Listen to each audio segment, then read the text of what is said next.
One knock at the door, one woman on the edge of freezing. Evelyn Grace Harper was promised a new life, out west a husband, a home, a future. But when she arrived, cold and alone, she found nothing waiting, abandoned, with a storm rolling in and nowhere to turn. She faced a choice most of us never will. What would you do if the person who invited you to start over simply never showed up? This is the story of a woman who was left to die in the snow and chose instead to build something that could never be taken away. It's a story about second chances, quiet courage, and the kind of love that doesn't begin with fireworks, but with a warm fire and an open door. So, stay with us. Let Evelyn's journey wrap around your heart like a quilt stitched with pain, hope, and healing. If this story touches you, let us know in the comments, and if you believe in the power of kindness, consider subscribing to Wild West Echoes. Now, come with us back to a night when everything changed with just 3 soft knocks. In the dead of winter, with snow swirling like ghosts around his mountain cabin, Caleb Morgan thought he'd closed the door on the world until someone knocked. It was just after sundown on the last day of December, 1894. The sky was the color of frozen steel, and the wind howled through the gaps in the logs like it had a bone to pick with the living. Caleb sat by the wood stove, rubbing a knot out of his shoulder, one hand resting on the old rifle beside his chair. Outside, the storm raged with the kind of fury that turned men to legends or ghosts. The fire hissed, the kettle rattled, and then 3 sharp knocks. Not the wind, not the creak of old timber. Someone was out there. Caleb froze. He hadn't had a visitor in weeks, not since Old Man Roebuck passed through with supplies from Santa Rosa. The trail up here was near impassable this time of year, and the closest neighbor was 6 miles east, over a ridge that hadn't seen footprints since October. He stood slowly, listening. 3 more knocks, slower this time. Weak. Something in his chest shifted just slightly, like a door creaking open after years sealed shut.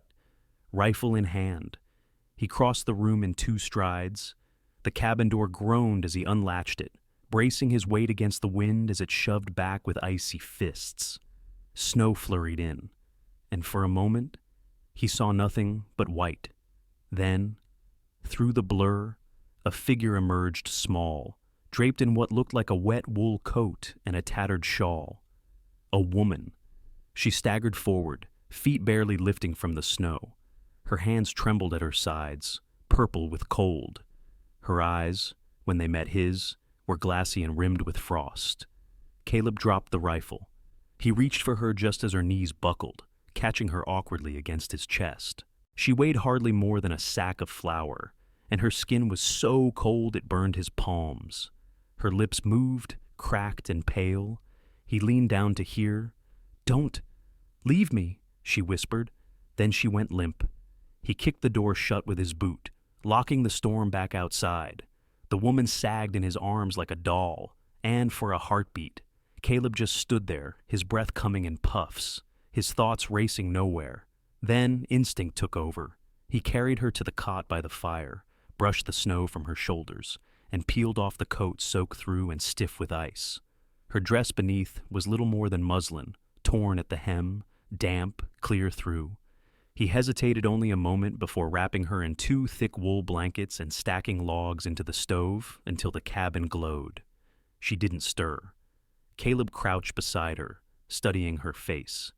Young mid-20s, perhaps, pretty, even beneath the gauntness, high cheekbones. A mouth made for kindness, though now it was drawn in pain. A glint caught his eye, her hands. The fingers were stiff, the nails dark, but on her left hand, tucked just beneath the edge of the blanket, was a gold ring, a wedding band. He sat back on his heels. What in God's name was a married woman doing alone in a storm like this? More importantly, why, here over the next hour? He did what he could. Warm water, slow and careful, brought some color back to her skin. He rubbed her hands, wrapped her feet in cloth near the fire, and checked for injuries. No blood, no bruising he could see, just bone-deep cold and a kind of stillness that worried him. He made tea weak and bitter, but it filled the cabin with the familiar scent of chamomile and pine ash. He set the cup by her side, just in case. Outside, the wind screamed louder. Inside, the only sound was the soft crackle of firewood and her shallow, rhythmic breaths. She was alive. But something in her expression, tight-lipped, even in sleep, spoke of fear. Not just the cold. Something older. Something chaste. Caleb pulled the rocking chair closer to the cot and sat, watching the shadows play across her face. He'd buried enough ghosts not to go digging for more. But when a knock comes through the storm, a man doesn't get to choose what follows it. The fire dimmed to a low, steady glow. The wind howled, somewhere deep in the woods. An owl called out into the dark. Caleb reached over, gently tucking the blanket under her chin. She stirred, only slightly, and let out a breath like a question finally answered. He stared at her hand, the ring catching firelight. He didn't know her name, didn't know what kind of trouble she'd come from, or what she might bring. But as he leaned back, the old cabin groaning around him like a ship in high seas, he felt the faintest flicker in his chest. Not fear, not yet. Something quieter. Something that sounded a little like the beginning of a storm and maybe, just maybe, the end of one, too. You don't expect company when you've spent 3 winters without a soul around. Caleb Morgan had learned to move quiet in a quiet world. Life in the Sangre de Cristo range was simple if you knew how to keep to yourself, and he'd mastered the art. Firewood split just before sunrise. Coffee black enough to scrape rust off a shovel. Meals boiled down to beans, jerky, and silence. He spoke only to his horse, and even then, only when the wind wasn't howling. But now, there was someone breathing under his roof. A woman, alive, but just barely. He'd hardly slept, all night. He'd listened for signs for coughing, a murmur, a dream cry. The cabin, used to 1 heartbeat, now pulsed with 2, by first light. Snow still pressed thick against the windows, turning the room into a pale, muffled box. He rose quietly and stirred the fire. The tea had gone cold, so he poured a fresh tin and set it beside the cot. She stirred. It began with a twitch of her fingers beneath the blanket, then a small, involuntary sigh. Her eyes fluttered, unsure. The moment she opened them fully, Caleb saw it that flicker of panic, quick as lightning. She bolted upright, blanket falling from her shoulders. Her breath came in sharp gasps, as if unsure the air around her was safe to breathe. "It's all right," Caleb said, voice low and steady. "You're safe here." Her eyes darted to the door, then to the stove, then finally back to him. "Where?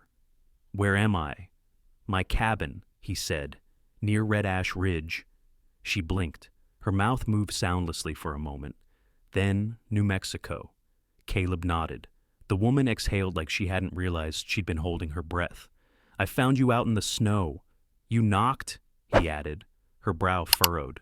"I don't remember knocking." "You did? Just in time, too." She pulled the blanket tighter around her. "I'm sorry. I didn't mean to intrude." "Ma'am," Caleb said gently, "you were nearly dead.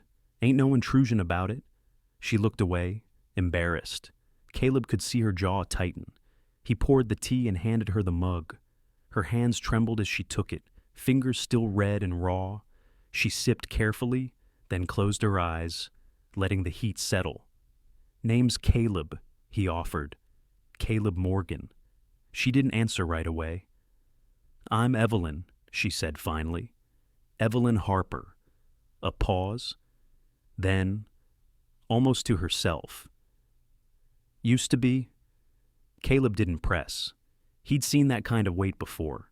The kind folks carried in the curve of their spine and the silence between breaths. "Are you hungry?" he asked.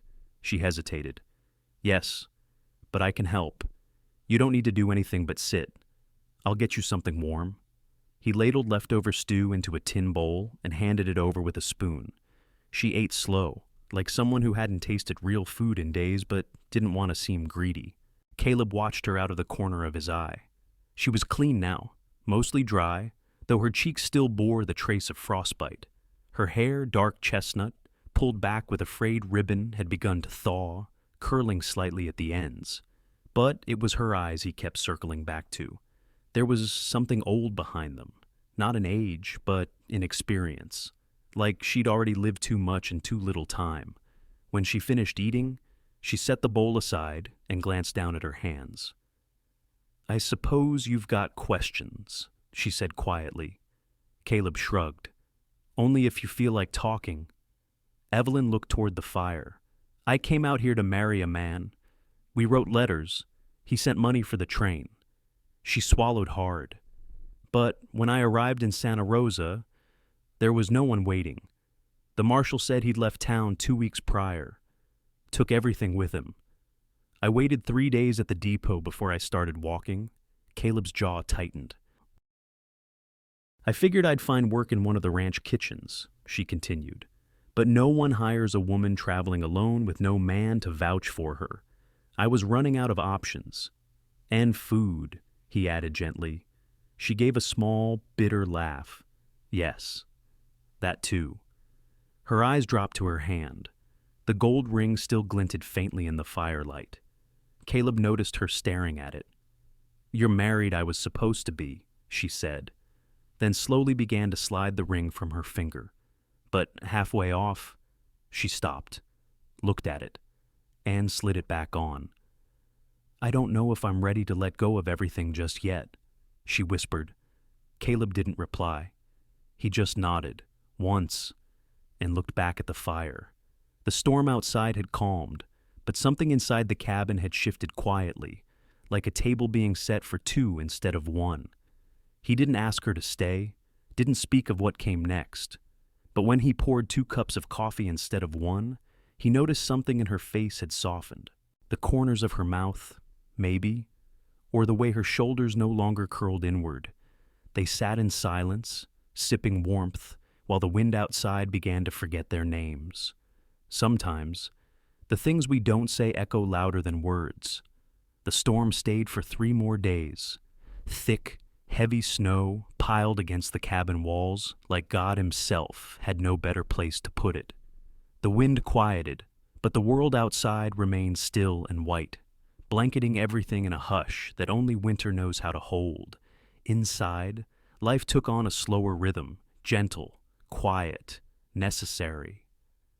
Evelyn rose before the sun, moving on bare feet across the plank floor. Careful not to wake Caleb, she lit the stove, boiled water, and warmed beans with bits of salt pork. Her hands, though not fully healed, moved with grace born of habit. Caleb watched her without saying much. He spent his mornings tending the old stall, outback patching loose boards, clearing snow from the roof, checking the condition of the tack. It wasn't much use in winter, but habits rooted deep didn't disappear just because the world had gone silent. By afternoon, they met back at the cabin. They shared meals in near silence at first, the kind of silence that wasn't empty but respectful. Evelyn spoke softly, Caleb less often, but slowly, like the thaw after frost. Words began to come. It started with small things, where she grew up just outside Hannibal, Missouri, how she'd learned to cook from her grandmother, how long the train ride west had taken. Then, one night, as the fire cracked low and the stew pot sat empty between them, Evelyn said, "I lost them all in 6 weeks. My mama, my pa, 2 brothers, and then my little sister." Scarlet fever swept through the holler like it had a grudge. She didn't cry when she said it. Her voice didn't break. But Caleb saw the way her hand clutched the edge of her shawl, knuckles white beneath the wool. "I stayed as long as I could," she continued. "But when the land was empty and the house colder than the graves, I knew I couldn't keep digging." She looked up, meeting Caleb's eyes. "I didn't want to marry a stranger, but I couldn't keep living with ghosts."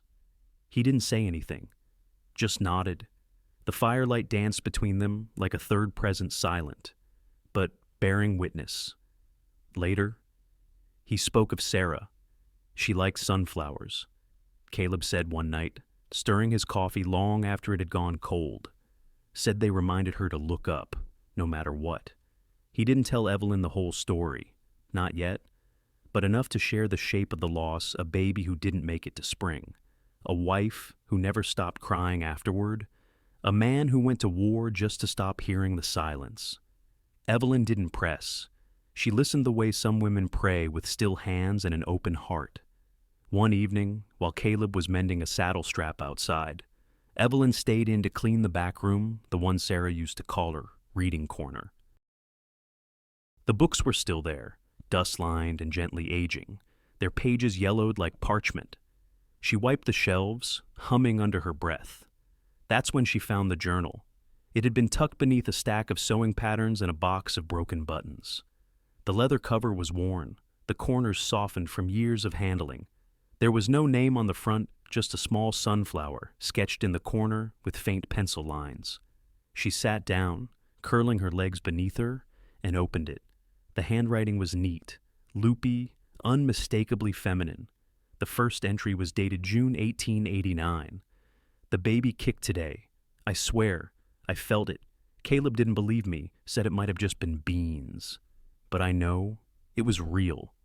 Evelyn kept reading, drawn in by the voice on the page, so full of hope and fear and love, raw and unfiltered. Sarah had written about quilting patterns, about cravings, about Caleb falling asleep in the rocking chair with his boots still on, about grief. I held him once, just once. Then he was gone. I think I stopped breathing somewhere in between. Evelyn closed the book, pressing it gently against her chest. Her breath shook, but no tears came. She simply sat there, holding the weight of another woman's heart, written in ink and pain and longing. She didn't hear Caleb come in. He paused at the doorway, saw her seated by the window, the journal in her lap. He didn't say anything, just watched as she slowly closed the book, smoothed her hand over the cover, and set it down like something sacred. Then, with fingers that trembled just slightly, Evelyn reached out and laid her palm gently over the front where the sunflower had been drawn. She held it there a moment, eyes closed, her face soft and reverent. Not apology, not intrusion, a promise, perhaps, or a prayer. Outside, the snow began to fall again, soft this time, almost silent. The wind no longer howled. It simply whispered, as if recognizing that, inside that quiet cabin, two people were learning how to breathe again. Peace never lasts long in the wild. For days, the quiet held, the kind of quiet that lets a man forget the weight on his shoulders. The snow had stopped, and the sun returned with slow caution, warming the crusted ground like it wasn't sure it was welcome. Caleb and Evelyn settled into something close to comfort. She cooked, he chopped wood. They didn't speak of plans or futures, or the lines they were slowly, unknowingly crossing, but in the way she folded his shirts after washing, or how he left the last spoonful of stew for her without a word. Something was taking root. Still, Caleb knew better than to trust peace. It never stayed long up here. That morning, the air had a strange weight to it, too still, too bright. He was in the shed, sharpening an axe, when he felt the shift. It wasn't sound. It wasn't even movement. It was instinct. He stepped out, squinting toward the ridge, and saw the glint of metal before the figure came into full view, a lone rider on a dark horse, cutting across the snow with the slow, deliberate gait of someone who wasn't in a hurry to explain himself. Caleb set the axe down and walked to the front of the cabin. Evelyn had been hanging laundry inside. She peeked through the window just as the horse came to a stop near the fence. The rider dismounted with smooth arrogance, tall, square-shouldered, face clean-shaven in a way that didn't belong to mountain men. His coat was trimmed with fine fur, and the boots beneath it were polished. A man used to attention. He pulled off his gloves with precision, then turned toward the cabin. "You, Caleb Morgan." Caleb gave a slow nod. "I'm looking for a woman," the man continued. "Evelyn Harper." Caleb's jaw set. "She's here. What do you want with her?" The man smiled like it was a stupid question. "I'm Ambrose Kane. She came out west to marry me, paid for her train ticket myself." That make it clear. From behind Caleb, the door creaked open. Evelyn stepped out onto the porch, hands clasped in front of her, the wind tugging at her shawl. Her face didn't show fear, but her shoulders squared just slightly. As if bracing, Kane saw her and smirked. Well, look at that. Didn't take long to find yourself a warm place. Did it? Caleb took a step forward, but Evelyn gently touched his sleeve. I waited for you, she said, voice calm. 3 days at the depot. Kane scoffed. Had urgent business in Denver. You think the world stopped spinning for every girl with a suitcase you sent for me, she said. You promised letters don't mean law, he snapped. You weren't where you were supposed to be. That don't give you the right to crawl into some stranger's bed and call it destiny. Caleb's hands curled into fists. Kane's eyes flicked toward him, amused. You think she's yours now? You think this ends in happily ever after? Let me tell you something about this woman. Mister, she took my money, wore my ring. That makes her accountable. Evelyn's voice didn't waver. You abandoned me. Kane sneered. No, I exercise my freedom. You don't get to cry foul when the deal don't go your way. Caleb stepped between them, jaw tight. You need to leave.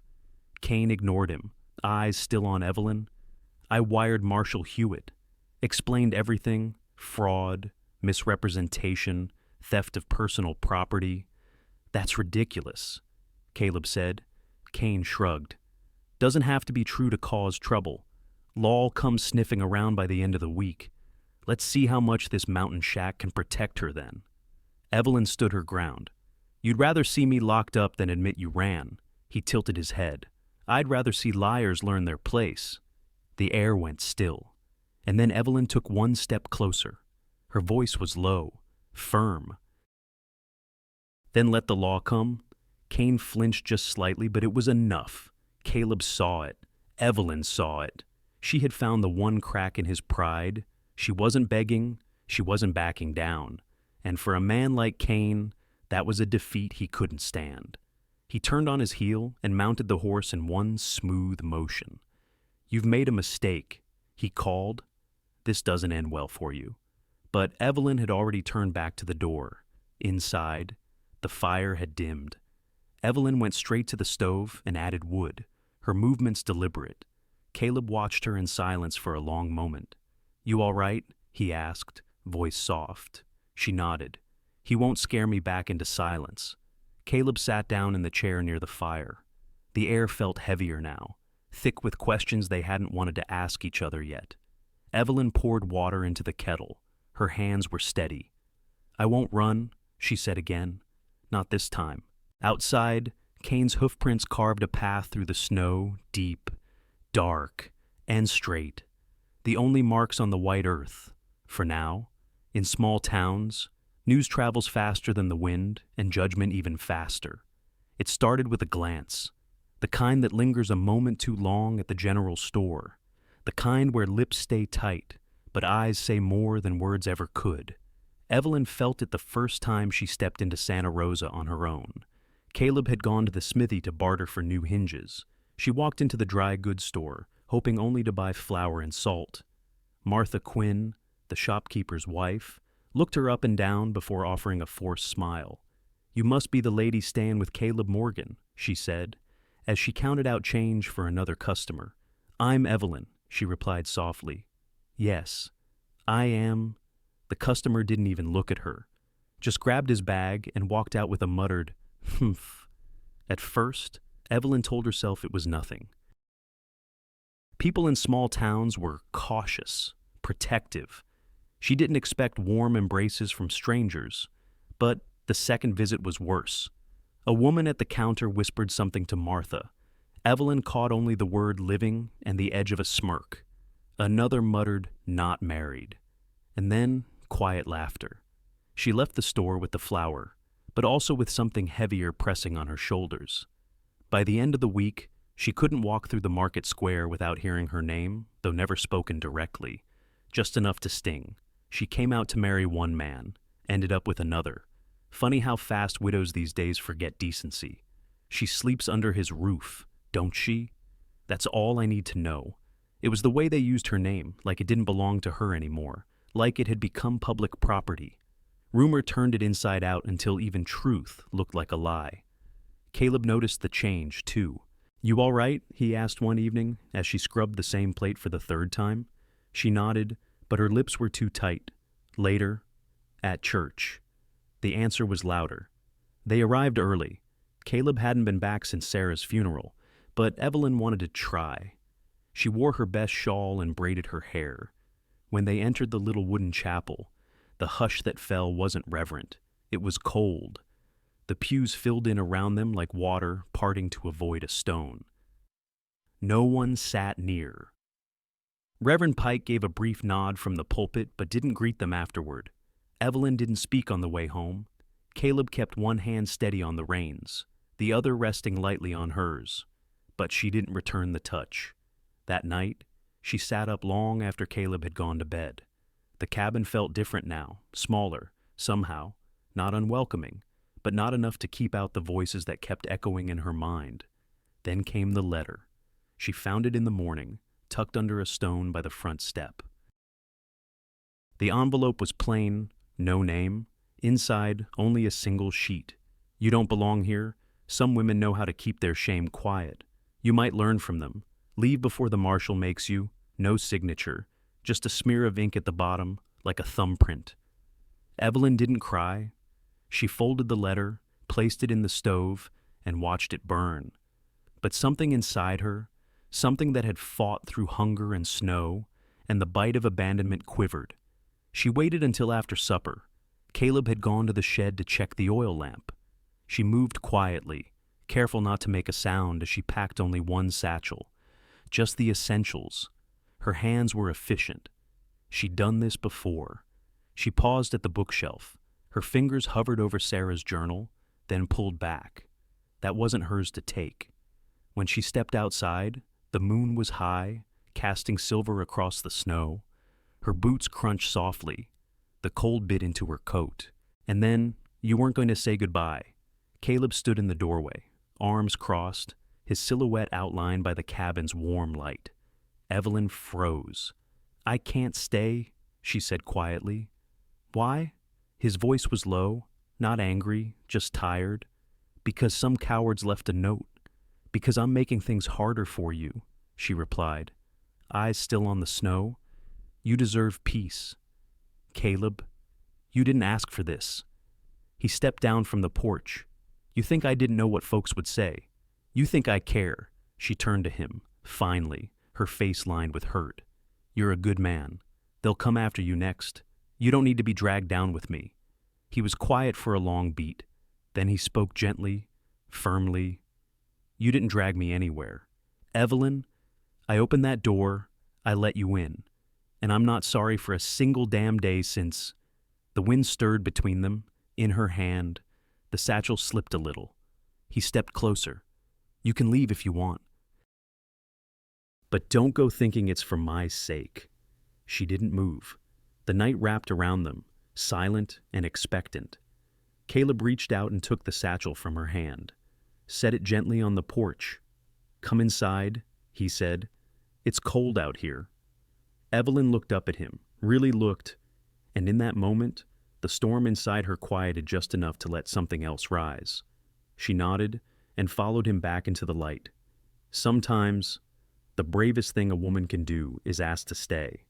There are moments when the world pauses not out of shock or suspense, but quiet decision. For Evelyn Harper, it came on a Thursday, just after dusk, as she stood by the window of the cabin, watching the moonlight settle gently over the snow. The satchel still sat by the door, untouched since the night she almost left. Not because she forgot it, no. She saw it every day, but because it served as a reminder, a line she had almost crossed, a life she had almost abandoned. That night, she lit 2 candles and set the table like it mattered. Caleb was at the workbench, shaping wood with the calm patience that seemed sewn into him. She waited until he finished sanding a curve before speaking. "Caleb," he looked up. "I need to say something," she began, voice calm, steady, not because it's expected, because it's mine to say. He nodded and leaned back slightly in his chair. giving her space to speak.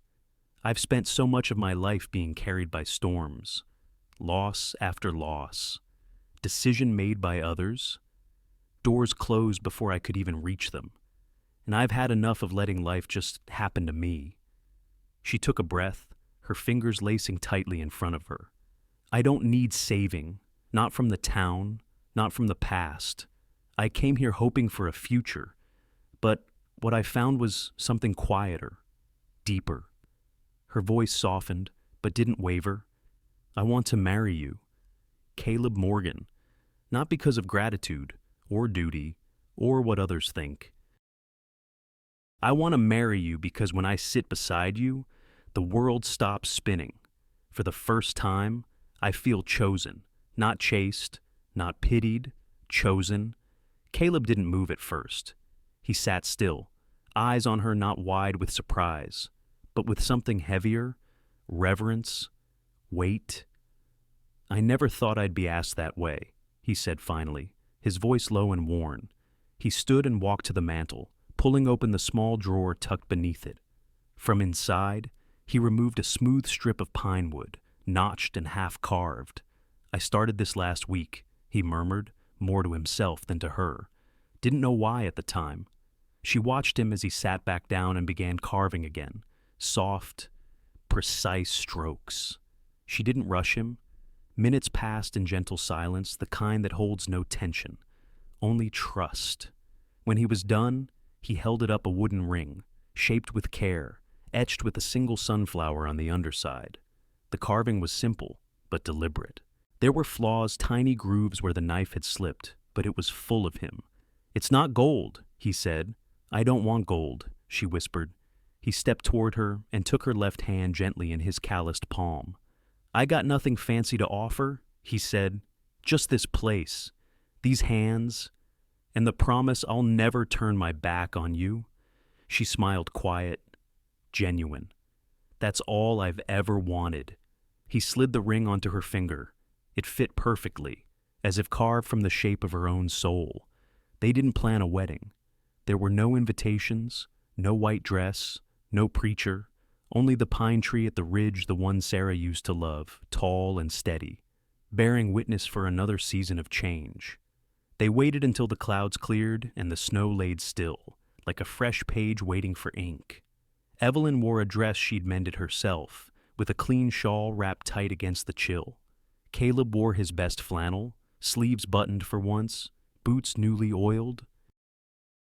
He carried a lantern in one hand and a thermos of coffee in the other. The sun was setting when they reached the pine. Caleb had strung a circle of lanterns around its base. Their golden glow lit the snow in soft hues, casting shadows that danced slowly with the wind.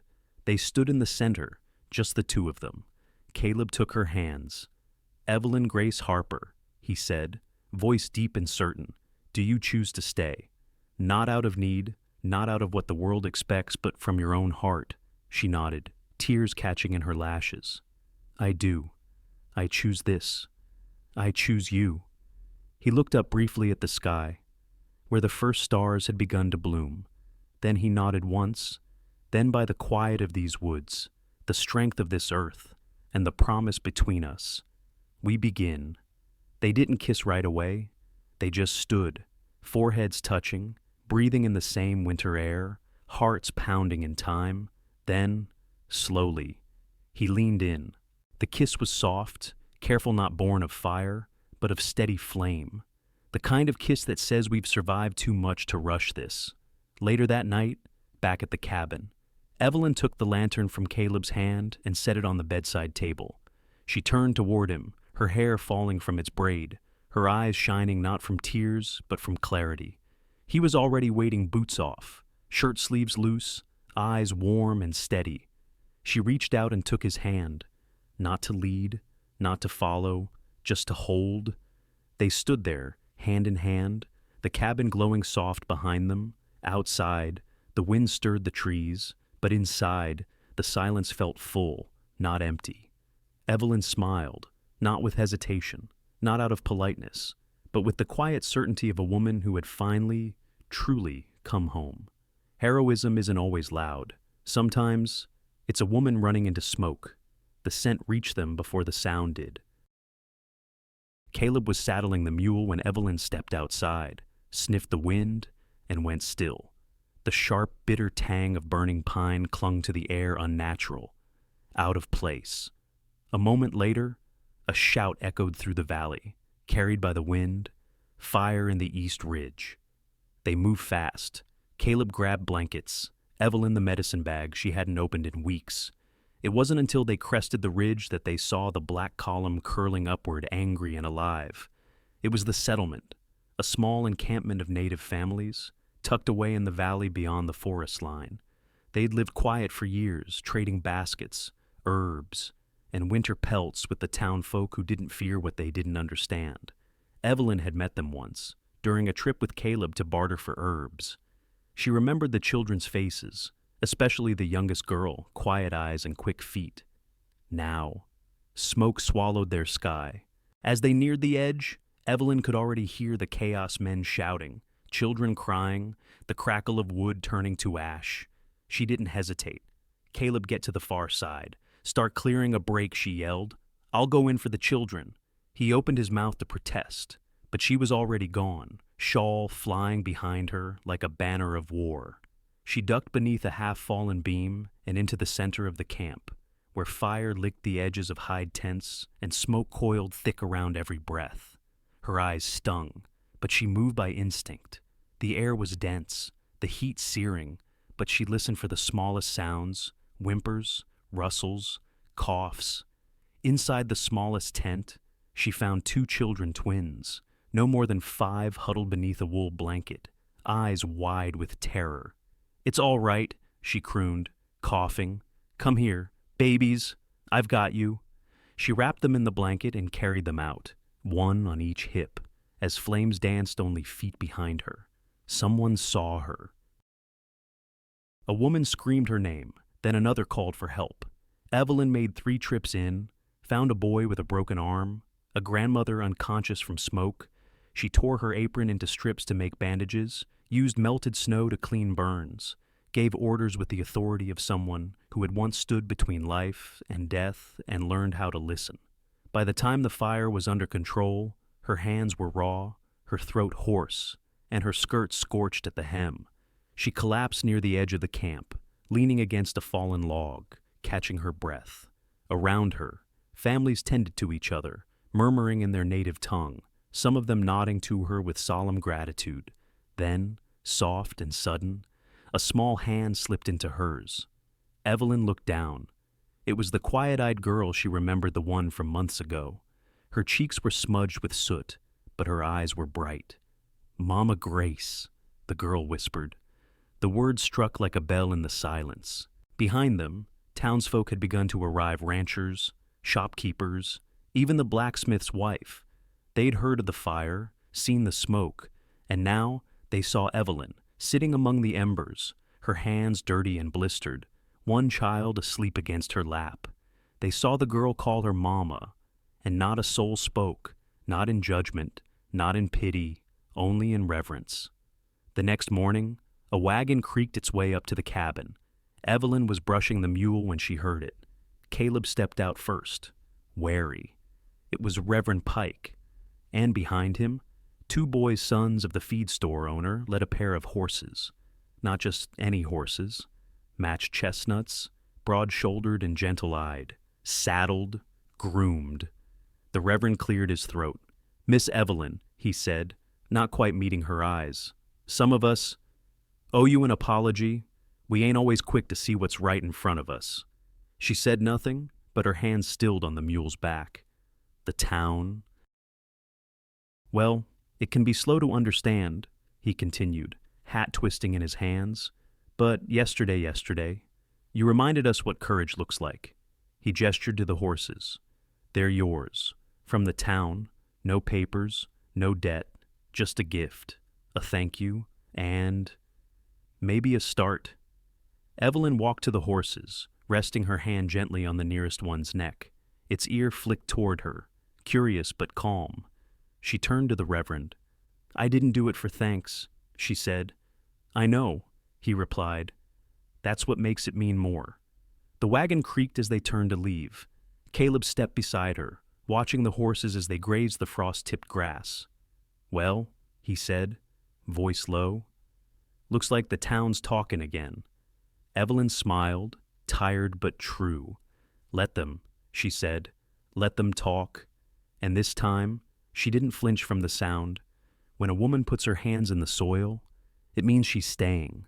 Spring arrived late in the hills that year, dragging her feet like a tired guest. But when she came in Bloom's soft rains, wildflowers in the gulch, and the snowmelt finally feeding the thirsty earth. Evelyn welcomed it like a friend. She knelt in the wet dirt behind the cabin, bare hands planting saplings, apple, pear, plum, each one placed with quiet reverence, a silent promise to the future. Caleb had watched her from the porch, mug of coffee in hand, pride glowing in the crinkles around his eyes. "You're really doing it," he'd said. She smiled. "We are." They called it Grace Orchard, named not after herself, but after the grace it took to stay, to root, to grow. But the trees were only the beginning. That same month, a baby girl was left on the steps of the church, no note, just a quilt and a bottle. Reverend Pike brought her to the cabin before sunrise, cheeks flushed with worry. Everyone else turned away. He said it wasn't their place. Evelyn took the child without hesitation, rocked her through the morning, and named her Lila. A few weeks later, 2 boys came through town from a mining camp down south. Their mother had died in childbirth, no kin in sight. Caleb offered them stew. Evelyn offered them a home. No one asked questions after that. The cabin expanded, 2 new rooms added with salvaged lumber. Bunk beds were built, windows patched. Evelyn mended clothes, packed school lunches, kissed foreheads after nightmares. Caleb taught the boys how to shoe a horse, how to sand a table smooth. They didn't call themselves parents, not out loud, but the children called her Miss Grace, and later, just Mama. And in the quiet spaces of the day between garden rows and mending socks, Evelyn would pause, touch her belly, and feel the soft flutter of the child she and Caleb would soon meet. The town had changed, too. After the fire, after the horses, after Evelyn's name stopped being whispered and started being spoken with respect. Folks grew warmer, not fast, not all at once, but steady. They came for salves when sick, for tea when lonely. They offered bread, a good hammer, stories from the valley. Caleb hung a sign by the road, Morgan's Haven, Orphans Welcome, Judgment. It didn't draw crowds, but it drew the right people. Then, one afternoon in late October, as leaves turned gold and the orchard blushed with apples, a stranger rode in. Evelyn was sorting dried herbs by the window when she heard hooves on gravel.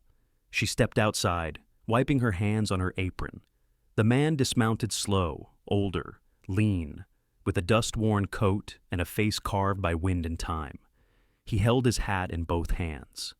"Miss Evelyn Harper?" he asked, voice low. "I'm Evelyn Morgan now," she said, not unkindly. He gave a small nod. "Name's Wilkins. I rode with a man you once knew, Ambrose Kane." Her face remained unreadable. Wilkins cleared his throat. "He's dying. Consumption. Won't make it to winter. Been asking for you." Evelyn didn't move. He said he never wrote a decent letter in his life, but he tried. "Asked me to bring this to you." Wilkins handed over a worn envelope, the edges curled with travel. "He remembered your name," he added, clear as day. She took the letter, but said nothing. "He wasn't kind to you," Wilkins admitted. "I know that. I won't pretend he deserved a reply. But dying makes a man look back different." He looked around the homestead at the line of apple trees, the boots lined up neatly by the door, the carved wooden toys drying on the porch. "You built something here," he said softly. He never could have. Then, tipping his hat, he turned and rode back down the trail. Evelyn stood still for a long time. The letter felt heavy, not from the paper, but from the past it carried. She walked to the orchard. The trees swayed lightly, branches heavy with fruit. A warm breeze tugged at her braid, and somewhere in the woods behind, She could hear the laughter of children chasing one another before supper.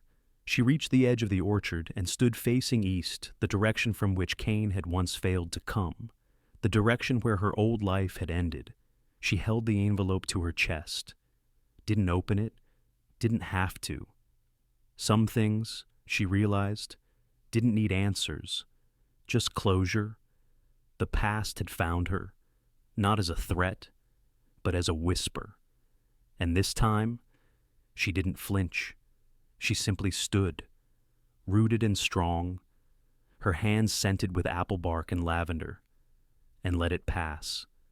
Some men try to buy forgiveness with gold, but some women have already found peace. The letter came wrapped in 2 envelopes, one stiff and official, the other handwritten, addressed simply E. Harper. Caleb found it first in the Morning Post, delivered by a rider from Santa Rosa. The sun hadn't yet reached the orchard, and the frost still clung to the ground like memory. He brought it inside without a word. Evelyn was feeding Lila mashed apples when he handed her the envelope. She took one look at the handwriting, paused only a second, and set the spoon down. She read it slowly, lips moving, breath held. The typed letter came from a law office in Denver. It detailed the last will and testament of Ambrose Cain, deceased just weeks earlier, and in a twist no one could have expected. Cain had left everything: his ranching estate, his silver shares, 2 Denver properties, and his entire savings account to Evelyn Grace Harper. Alongside the legal text was a short, slanted note written in Cain's hand. "You were the only one who ever walked away from me. That means something now. It didn't then. Maybe this buys back a sliver of your name." She read it twice, then once more, for good measure. Then she folded both letters, set them on the windowsill, and went back to feeding Lila. The next day, she hitched up the wagon. Santa Rosa was still shaking the sleep of early winter from its bones. Smoke curled from chimneys, shopkeepers unlocked doors, and Reverend Pike stood sweeping the chapel steps. Evelyn passed them all in silence, her coat buttoned tight, her hands steady. At the law office, Mr. Talbot, a small man with a large mustache, met her with surprise. "We didn't expect you so soon," he said, bustling with papers. "I don't like things hanging over my head." Evelyn replied. He launched into the details: asset lists, tax implications, how and when funds could be transferred. She listened, nodded, said little. When he finally paused to hand her a pen, she slid it back across the desk. "I won't be keeping it," she said. Talbot blinked. "Excuse me, I want it transferred, all of it." He frowned. "May I ask, where?" She opened a folded sheet of her own. On it, plans for a new orphanage, drawn up by hand, with annotations from both Caleb and the school teacher, Miss Hensley. "Build it on the South Ridge," she said, "near the old cottonwood grove." He leaned in, eyes scanning the details. "It's generous," he murmured, "and unusual." "You're sure I'm already rich," she replied quietly. "Just not in the way Mr. Cain understood." Word spread fast. By nightfall, everyone in town knew that Evelyn Morgan had turned down a fortune, that she had taken a man's dying apology and transformed it into something living, breathing, and real. Some whispered, "She should have kept a peace." Others said, "That woman's got more steel than most men I know." But no one questioned her why. Not anymore. Even the most skeptical minds remembered the fire, the orchard, the children. They remembered the way she had stayed when others would have run. And most of all, they remembered how her name had changed from rumor to reverence. A week later, she stood before the town council with Caleb at her side. "I only ask one thing," she said clearly. "No building, no sign, no wall shall bear the name Ambrose Cain." There was a murmur. "I don't hate him," she continued, "but this is not his redemption. This is not about his guilt. This is about children, about roots, about giving something clean to those who never asked for broken." The council voted unanimously. The facility would be called Grace Hollow, and it would never speak the name of the man who tried to buy peace with gold. The first children arrived before spring, orphans from outlying farms, widows' sons, daughters of traveling seamstresses left behind.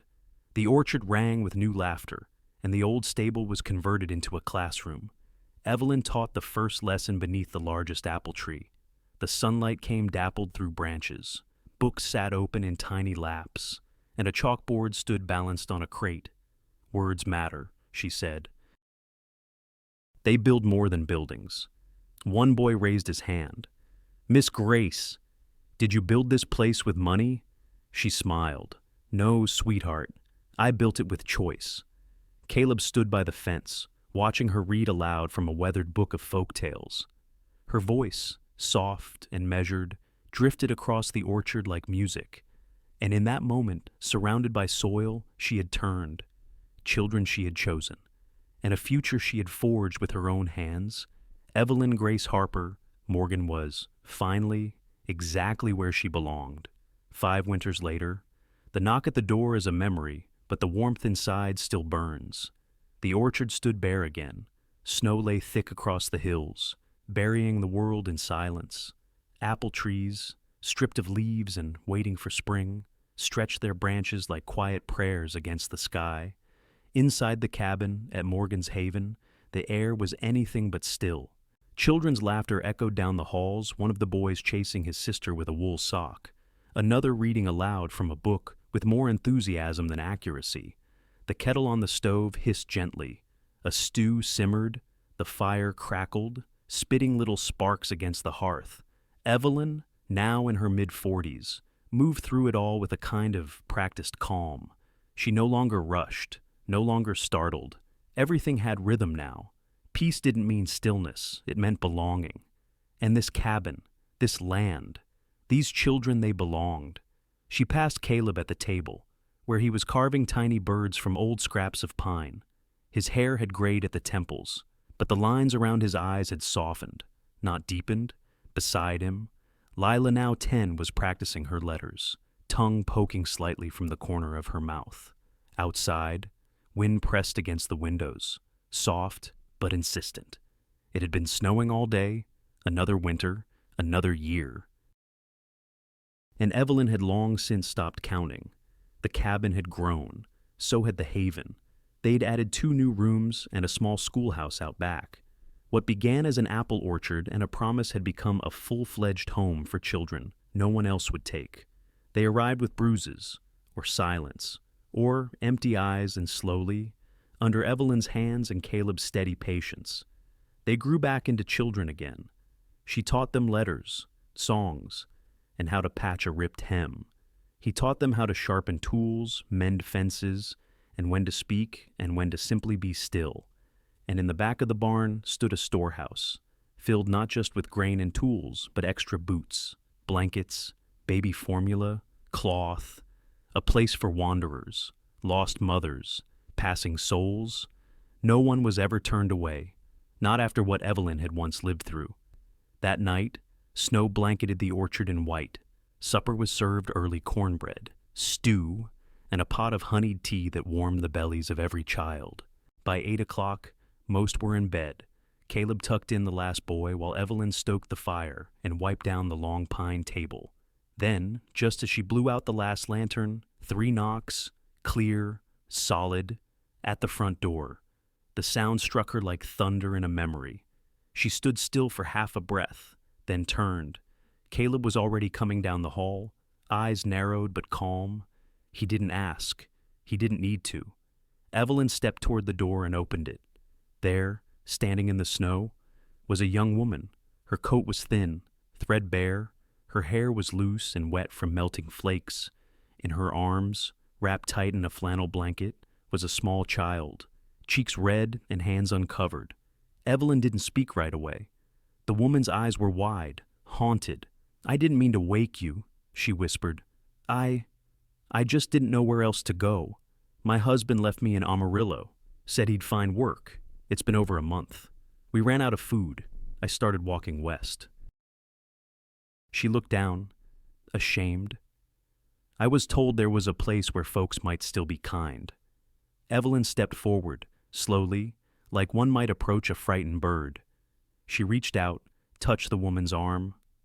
"You're not too late," she said gently. And then, like it had all happened once before, "Come in. You're safe now. Inside." Lila stirred from her bed and helped bring extra socks. Caleb warmed a bottle for the baby. Evelyn fetched a dry nightgown and guided the girl to the rocking chair beside the fire. The baby fell asleep first, then the mother. Evelyn sat near the fire long after the flames had lowered. She listened to the slow, even breath of the woman in the chair, arms curled around the child like a shield. She remembered that night, her own night 10 years ago, shivering in the dark, heart raw with betrayal and body half frozen. Remembered the sound of Caleb's voice, the way the firelight had seemed like a doorway to another life. And now she was the one holding it open. Later, when the fire had dimmed to a soft orange glow, Evelyn and Caleb stepped onto the porch. The wind had quieted. Snowflakes fell gently, brushing her cheeks. "I keep thinking about how it started," Caleb said, voice low. "So do I," she replied. "Only now it feels like it wasn't an accident." He looked over at her, puzzled. She smiled, her eyes reflecting the snowlight. "Storms don't just take things. Caleb." She reached for his hand. "They bring things too. If we're brave enough to open the door." He didn't answer.